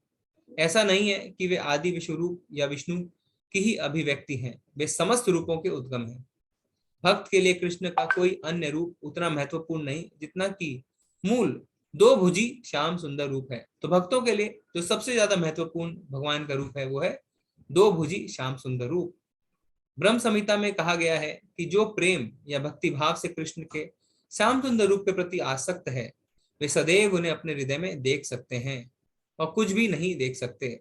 अतः मनुष्य को समझ लेना चाहिए कि इस 11वें अध्याय का तात्पर्य यही है कि कृष्ण का रूप ही सर्वोपरि है एवं परम सार है। तो यहाँ पे हमने देखा कि भगवान ने अपने 4 रूपों को दिखाया। ऐसे तो भगवान के बहुत सारे रूप हैं, पर जो 4 विराट रूप से लेकर श्याम सुंदर रूप भगवान ने दिखाए, और किस तरीके से ब्रह्म संहिता में कहा गया है कि प्रेम की आंखों से और भक्ति के काजल से भगवान को श्याम सुंदर रूप को अपने हृदय में देख सकते हैं। तो इससे यह अध्याय खत्म होता है। अगर आपके कोई प्रश्न है तो आप हैंड रेज कर सकते हैं या चैट में भी लिख सकते हैं। हरे कृष्ण। हरे कृष्ण प्रभु जी। हरे कृष्ण प्रभु जी, मैंने टेम्पल का लिंक चैट बॉक्स में भी डाला है। जी माता जी ने टेम्पल लिंक डाला है और माता जी ने टाइमिंग भी डाली है। मंगल आरती सुबह 4:30 बजे, फिर उसके बाद 5 से 7:30 जपा, फिर दर्शन आरती, छोटा सा बीच में एक भागवतम क्लास भी होता है। आप एक दिन अटेंड करके देखिए तो आपको अपने आप सारे प्रोग्राम पता चल जाएंगे। ठीक है, आपका अगर कोई प्रश्न नहीं है या आपके कोई विचार हैं जो आप रख सकते हैं, आपके कोई सुझाव है, आप वो भी हमें बता सकते हैं, क्योंकि कल जो है वो भक्ति योग का आखिरी अध्याय है, 12वां अध्याय। फिर उसके बाद 13वां से लेकर जो 18वां अध्याय है वो है ज्ञान योग प्रधान, जो कि हम देख सकते हैं हमारे व्यवहारिक जीवन में किस तरीके से हम भगवान के ज्ञान को लागू कर सकते हैं। ठीक है, तो अगर आज कोई प्रश्न नहीं है तो हम क्लास को यहीं समाप्त करेंगे। ठीक है, एक हैंड रेज है प्रविंदर जी। जी हरे कृष्ण प्रभु जी। हरे कृष्ण प्रविंदर प्रभु जी। हरे कृष्ण प्रभु जी। हरे दंडवत प्रणाम। हरे दंडवत कृष्णा प्रणाम। माता जी, दंडवत प्रभु जी। आज का जो विराट भगवान का विराट रूप था उसका तो कोई क्वेश्चन हो ही नहीं सकता उसके ऊपर जी तो प्रभु। एक बाहर से क्वेश्चन है वो मैं थोड़ा रेज कर देता हूँ। तो एक जिज्ञासा है मेरी इसमें। तो प्रभु जी ऐसा है कि हम भौतिक संसार में भी देखते हैं कि अगर कोई आपको कोई चीज वस्तु की प्राप्ति करनी है तो उसके लिए साधना करनी पड़ती है आपको। जैसे आपने डॉक्टरेट की डिग्री लेनी है तो आपने बीए करना है, पोस्ट ग्रेजुएशन करना है, पीएचडी करना है, उसके बाद एक डॉक्टरेट का आपको लेबल मिलता है। तो हमारे कुछ सेलिब्रिटीज या पॉलिटिशियन या शासनाध्यक्ष ऐसे हैं, जब वो दूसरी कंट्री में विजिट करते हैं तो यूनिवर्सिटीज खुद दे ऑफर करती है उनको पीएचडी, डॉक्टरेट ऑफर करती है उनको कि आपको लेना है ये। मतलब साधना नहीं किया लेकिन कृपा से सिद्धि मिल गई उनको वो चीज। ऐसे ही हम अपनी बहुत धार्मिक आध्यात्म में भी देखते हैं, कुछ भक्त हैं जो कि धीरे धीरे सीढ़ियां चढ़ के रुचि है, निष्ठा है, प्रेम है, वहां तक पहुंच पाते हैं बहुत मुश्किल से कोशिश करके। लेकिन हम कुछ ऐसे उदाहरण भी हमारे पास हैं जिसमें देखते हैं कि कृपा जो है वो एकदम से सिद्धि से मिल गई। जैसे महाप्रभु हैं, जगाई मदाही हैं, बिल्कुल पाप माफ कर दिया, एकदम से ऊपर उठा दिया उनको। मृगारी हैं, नारद महाराज ने कितने घृणित काम कर रहा था वो, एकदम से उसके सारे पाप माफ करके उसको एकदम से भगवत धाम की सीढ़ी के ऊपर पहुंचा दिया। तो क्या प्रभु जी ये कृपा के कुछ पात्र थे या इनकी क्या विशेषता थी कि इनके ऊपर विशेष कृपा की गई? जी जी प्रभु। प्रभु जी पहले तो मैं आपको बधाई देना चाहूंगा, आपके प्रश्न पूछने का तरीका बहुत ही अच्छा है और आपने अध्ययन भी किया है, ये आपके प्रश्न से जाहिर होता है। आप पुराने भक्त हैं प्रभु जी, आप जुड़े हुए हैं काफी समय से। दंडवत प्रणाम प्रभु जी। कुछ नहीं, सब भक्त शक्ति देते हैं तो समझ आता है प्रभु जी, कुछ नहीं। तो प्रभु जी इसके लिए हम छठे अध्याय में ना भगवान ने 41वें और 42वें श्लोक में इसका जवाब दिया है। 41वें श्लोक में भगवान कहते हैं, असफल योगी पवित्र आत्माओं के लोकों में अनेक वर्षों तक भोग करने के बाद या तो सदाचारी पुरुषों के परिवार में या कि धनवानों के कुल में जन्म लेता है। तो ये भगवान ने कब कहा था? जब अर्जुन ने एक प्रश्न किया था कि उनका क्या होता है जो बहुत काल तक भगवान की भक्ति करते हैं पर फिर वो नीचे गिर जाते हैं। अर्जुन ने पूछा था 37 श्लोक में, उस असफल योगी की क्या गति होती है जो प्रारंभ में श्रद्धा पूर्वक आत्म साक्षात्कार का विधि ग्रहण करते हैं, बाद में भौतिकता के कारण विचलित हो जाते हैं।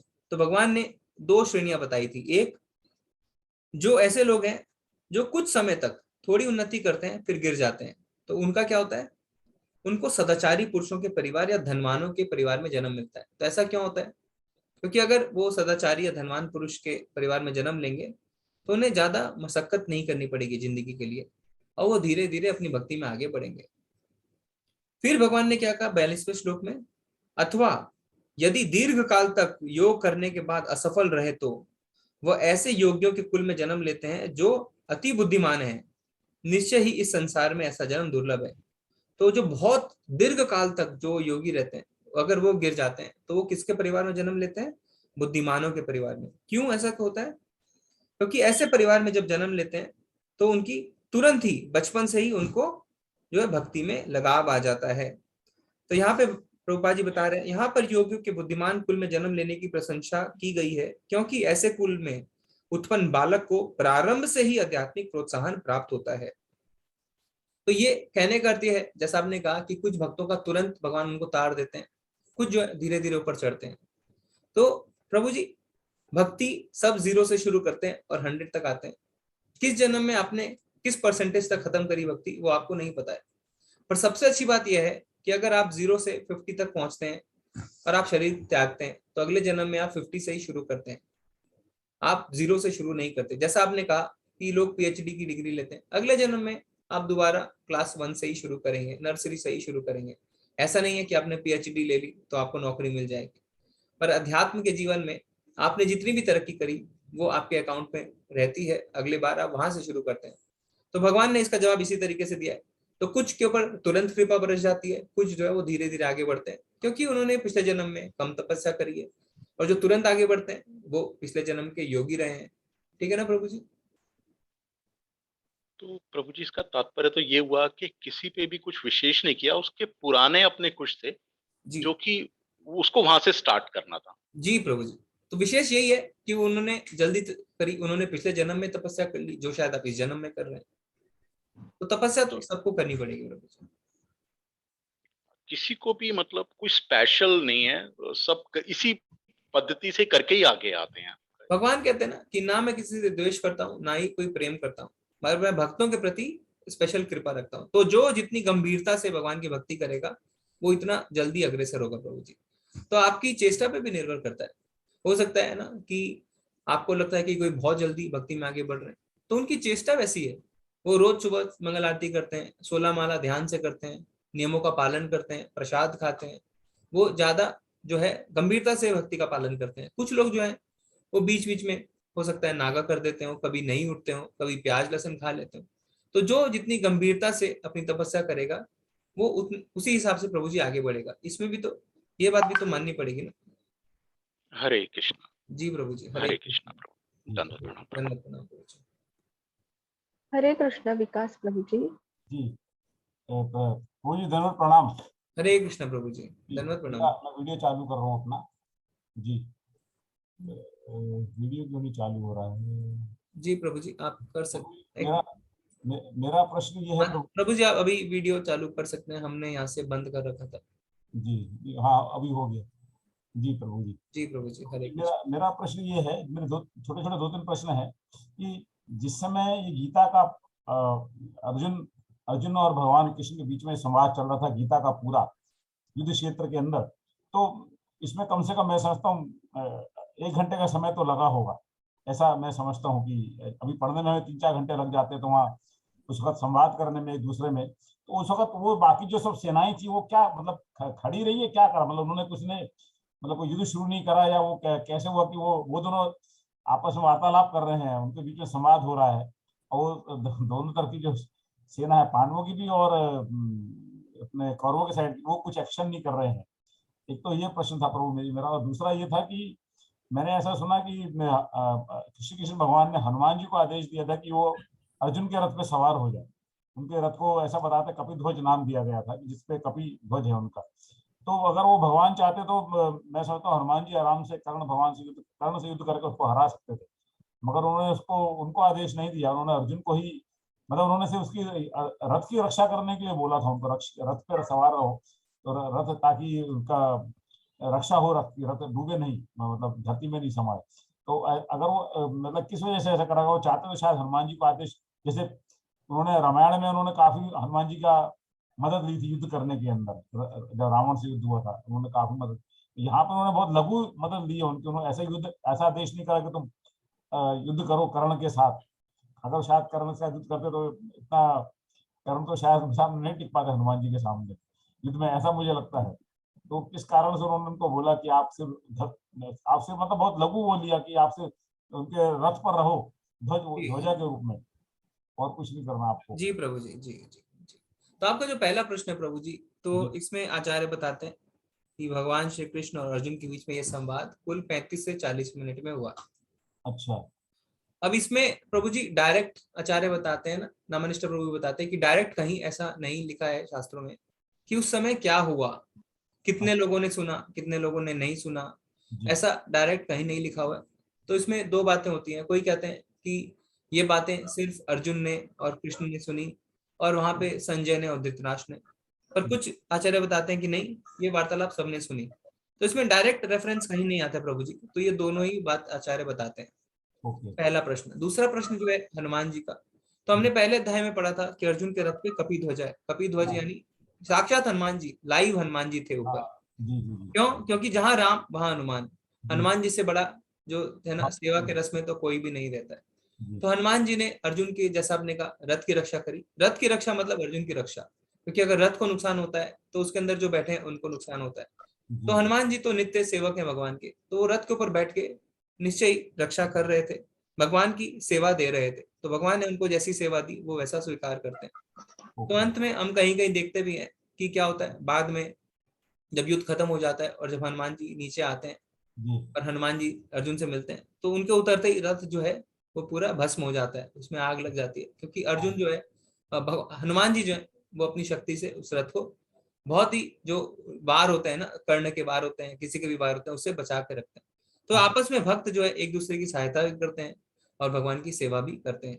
तो हनुमान जी को सेवा दें या किसी और को, जैसे ये तो प्रभु की इच्छा है, प्रभु अपने भक्तों को सेवा देते हैं और उनका यश चाहते हैं। तो हनुमान जी को उन्होंने जो है त्रेता में सेवा दी और यहाँ पे द्वापर में उन्होंने अर्जुन को सेवा दी। जी प्रभु जी। लघु सेवा दी उनको, रक्षा करो, मेरे भक्त की रक्षा करो, ऐसा जी प्रभु जी। जी ऐसा ऐसा आदेश दिया कि कर्ण से युद्ध करो। उसको यही चाहते हैं कि कर्ण, अर्जुन को यश मिले कर्ण को समाप्त करने का। प्रभु जी, हर सेवा महत्वपूर्ण है। अभी अगर हम उसे लघु समझे या नहीं, क्योंकि अगर उनका रथ ही जल जाता तो हाँ अर्जुन भी तो नुकसान में आ सकते थे। हाँ तो हाँ हर हाँ। सेवा महत्वपूर्ण है। तो हम ये नहीं बता सकते हैं कि बड़ी सेवा या छोटी सेवा, भगवान की हर सेवा बड़ी हो चाहे छोटी, सब बराबर है प्रभु जी। जी, सही कहा, सही कहा। जी, हरे कृष्ण प्रभु जी। धन्यवाद धन्यवाद प्रभु, बहुत अच्छा आपने उत्तर दिया। मैं धन्यवाद प्रणाम प्रभु जी। बहुत शाम से सोचता ऐसा कैसे हुआ कि हनुमान जी को आदेश नहीं दिया गया करने के लिए। जी उनको सेवा, बस अर्जुन की रक्षा का सेवा उन्हें भाग दिया गया। अर्जुन की सेवा करें, अर्जुन का रक्षा करें, उनके रथ की रक्षा करें, ताकि अर्जुन उनके मन में भय न रहे मेरे को कुछ हो सकता है, और वो अर्जुन से कर्ण से फ्रीली युद्ध कर सके। नहीं, अर्जुन भी प्रभु जी बहुत बड़े योद्धा थे ना, जी और तो अर्जुन के अंदर कोई कमी नहीं थी। वो बहुत बड़े जो हाँ योद्धा थे, उन्होंने बहुत ज्यादा अस्त्र शस्त्र भी देवी देवताओं से ले रखे थे। तो ऐसा नहीं है, तो सभी भगवान की सेवा में एक साथ लगे हुए थे। अब जैसे त्रेता में हम कह सकते हैं हनुमान जी अकेले ही सब कुछ कर सकते थे, माता को ला सकते थे, पर उन्होंने ऐसा नहीं किया ना, और सबको सेवा मिली। तो सबने एक एक पत्थर डाले, सबने जो है वो सेतु बनाया। तो सब मिलके करते हैं, भगवान सबको सेवा देते हैं। ऐसे तो भगवान का कोई भी पार्षद कुछ भी कर सकता है। तो जैसा भागवतम में भी आता है कि जब भगवान श्री कृष्ण अपनी लीलाओं के बाद उनको वापस अपने धाम जाने का हुआ, तो अर्जुन की सारी शक्तियां उन्होंने हर ली। तो भगवान जो है वो तब देखते हैं कि कब कौन से पार्षद को, कौन से भक्त को कितनी शक्ति देनी है और कब उनकी शक्ति हर लेनी है। तो ये सब तो भगवान की लीला है और सब भगवान ही करते हैं। जी प्रभु जी। जी। अब मैंने ऐसा भी सुना है कि जब वो अर्जुन ने बड़े बड़े योद्धाओं को हराया इस युद्ध क्षेत्र में, जब युद्ध हुआ 18 दिन का, लेकिन बाद में जब वो वापस लौट रहे थे तो कुछ भीलों से उनको युद्ध हुआ, और वो बहुत साधारण भील थे, और उन भीलों से वो युद्ध हार गए। जी जी। तो वो कैसे, मतलब वो तो मतलब भील तो उनके आगे कुछ भी नहीं थे, लेकिन उनसे भी वो जी जी युद्ध नहीं जीत सके, जहाँ युद्ध में इतने बड़े बड़े शूरवीरों को उन्होंने परास्त कर दिया, कर्ण जैसे, और कहाँ वो साधारण भील थे। आपने सही सही पढ़ा, ये भागवतम में लिखा है प्रभु जी, जो आप कह रहे हैं बिल्कुल सही। और ये इसीलिए हुआ क्योंकि जब भगवान यहाँ से अपने धाम वापस गए तो अर्जुन की सारी शक्ति छीन हो गई। जी प्रभु जी। ओके, जी प्रभु। हरे कृष्णा प्रभु जी, हरे धन्यवाद, कृष्ण, बहुत बहुत धन्यवाद। धन्यवाद। हरे कृष्ण हाँ जी प्रभु जी। जी माता जी, रेणु माता जी, हरे कृष्ण। हरे कृष्णा रेणु माता जी। हरे कृष्ण रेणु माता जी, अनम्यूट कीजिए। माता जी अनम्यूट करिए। माता जी अनम्यूट नहीं कर पा रहे हैं लगता है। हाँ माता किया किया। हरे कृष्ण प्रभु जी। हरे कृष्णा माता जी, कैसे हैं आप माता जी? आप तो पहचान गए हमको। जी माता जी। जी जी माता जी। अरे प्रभु जी, बहुत ही अच्छा आपका कथन है, मैं बता नहीं सकती आपको, मैं तो बराबर सुन रही हूँ, और बहुत सारे प्रश्न चाहती हूँ तो मुझे उत्तर मिल जाते हैं। जी कोई ना कोई बोलता है तो उसमें मिल जाते हैं। जी माता और जी। प्रभु जी बहुत ही सुंदर, बहुत ही अच्छे से मुझे अब जाके भगवत गीता कुछ आप समझ में आई है। जी माता जी धन्यवाद। मेरे ख्याल से नहीं, हमको लगता है हम बहुत अज्ञानी थे। बहुत, माता जी हमारी सहपाठी रही हैं कुछ भी ज्ञान नहीं था जब हम मेरे। लेवल 1 लेवल 2 में थे, तो माता जी भी हमारे साथ थे। माता जी ज्वाइन करते हैं। धन्यवाद माता जी, आप बहुत बताइए। अच्छा। जी जी। हरे कृष्णा माता जी, धन्यवाद नहीं प्रणाम। प्रभु जी, बहुत बहुत आपको धन्यवाद। हरे कृष्ण। धन्यवाद प्रणाम। हरे कृष्णा। माता जी मैं कुछ चैट से ले लेता हूँ। जी जी प्रभु जी।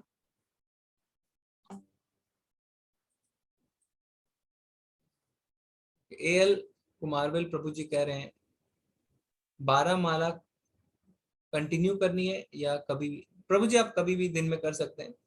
वैसे आचार्य बताते हैं कि ब्रह्म मुहूर्त में करना अच्छा रहता है, किंतु अगर आपके पास समय कम है आप उसको तोड़ तोड़ के भी कर सकते हैं। मतलब एक माला पूरी करें, तोड़ने का अर्थ यह नहीं कि एक माला दूरी रखें, आप थोड़ी थोड़ी मालाएं पूरे दिन भर में कर सकते हैं प्रभु जी।